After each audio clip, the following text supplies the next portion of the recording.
hapo chini ya maji. Nakwambia ani.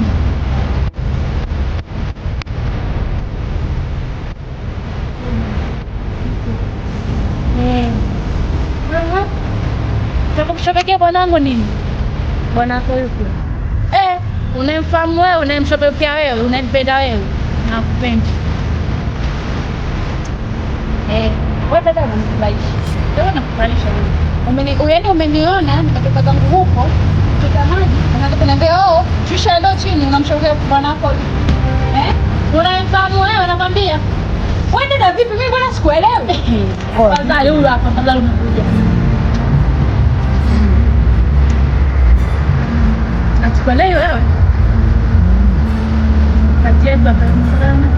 Bwana. Tena bora hata umefika. Nilikuwa zangu nimetoka kisimani kutoka maji, umeona? Huyu dada kanisimamisha. Wewe.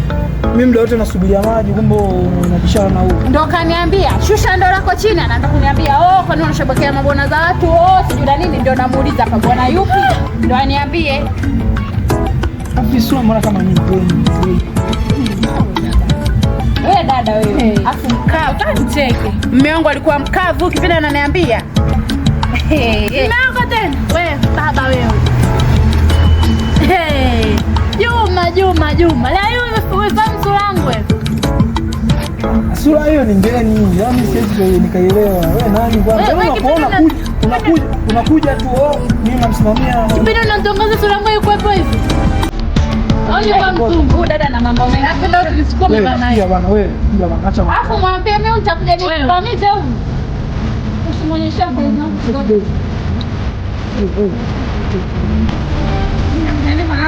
Wewe. Nini mbona tinga sasa? Huyu kada ni mimi hapa hii. Hapo dada wewe. Mwe nipishe bwana, mimi namtosha huyo. Bao. Ni dada nyanga jamani. Chepeta kuona jamani. Upendwi. Hapo maana kuna mambo. Unajua kwa hiyo kibao. Sipendi. Hebu naomba nitishe bwana, nini watu? Sasa tutapendana. Baba naomba mtende.